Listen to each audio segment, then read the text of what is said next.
Lagay ng ekonomiya, kalakalan, negosyo at iba pa. Atin ang alamin dito sa Ang Pilipinas Ngayon.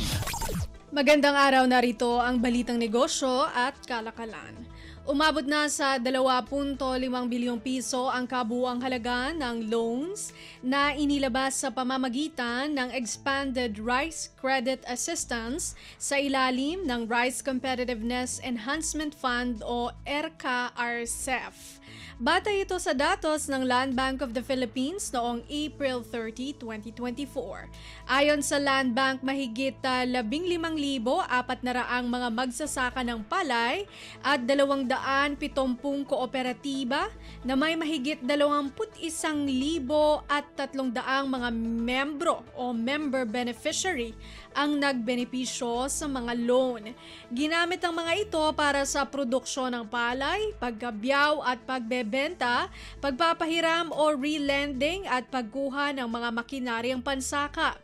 Pahayag ng Land Bank, karamihan sa mga loan borrower ay mula sa mga probinsyang nagsasaka ng palay tulad ng Cagayan Valley Region, partikular ang Cagayan, Nueva Vizcaya at Quirino. Tinulungan din ng bangko ang mga magsasaka ng palay sa Central Luzon at mga probinsya ng Capiz, Leyte, Agusan del Sur, Bukidnon, North Cotabato at Zamboanga del Sur. Ang ERCA-RCEF ay isang credit facility na naglalayong palakasin ang produksyon at kita ng mga maliliit na magsasaka ng palay at ibsan ang inisyal na epekto ng Republic Act 11203 o ang Rice Tarification Law. Sa ilalim ng ERCA-RCEF, maaaring manghiram ang mga magsasaka ng 70% ng kanilang total project cost sa mababa at fixed interest rate na 2% kada taon.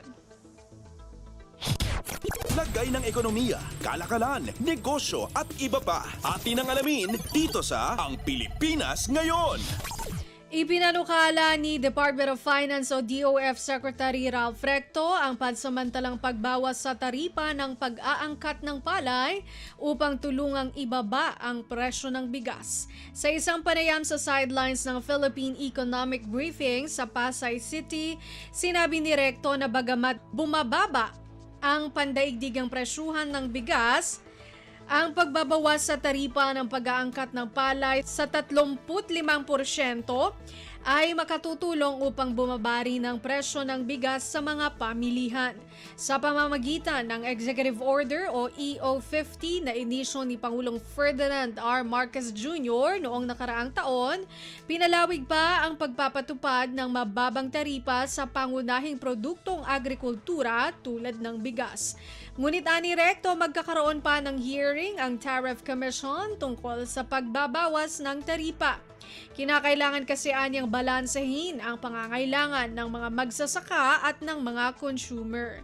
Ipinapaubayan ni Recto sa kalihim ng Kagawaran ng Agrikultura ang pasya upang talakayin ang kanyang panukala.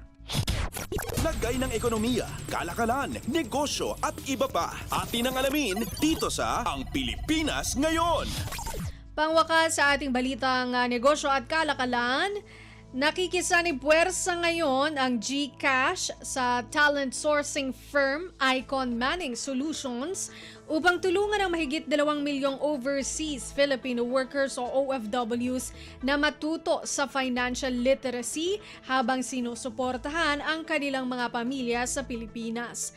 Magsasagawa ang GCash at Icon ng financial literacy programs upang palakasin ang digital proficiency ng mga OFWs habang nagbibigay ng access sa GCash suite of services. Mas padadalhin nito ang pagpapadala ng pera sa Pilipinas, pagbili ng load at pagbabayad ng mga bayarin sa Pilipinas. Sa pamamagitan ng partnership, magkakaroon na rin ang mga OFWs ng access sa Icon Digital Library. Dito makikita ang mga informative na content sa Pinoy Channel, kasama na ang mga paksa hinggil sa financial management tips at helpful tailor-fit hacks para sa mga OFWs. Ayon kay GCash International General Manager Paul Albano, kinikilala nila ang sakripisyo at kontribusyon ng OFWs sa ekonomiya ng bansa at umaasa itong makakahanap ang mga OFWs ng mas maraming oportunidad sa G-Jobs. Sa ngayon, nagagamit ng mga Pinoy ang GCash sa mga bansang United States, Canada, United Kingdom, Spain, Italy, Germany, Qatar, United Arab Emirates, Japan, South Korea, Taiwan, Hong Kong at Australia. Malapit na ring magkaroon ng GCash sa mga bansang Kuwait, Singapore at Saudi Arabia. Lagay ng ekonomiya, kalakalan, negosyo at iba pa. Atin ang alamin dito sa Ang Pilipinas Ngayon. At yan ang ating balitang negosyo at kalakalan. Ito si Bea Gaza para sa Radyo Pilipinas World Service.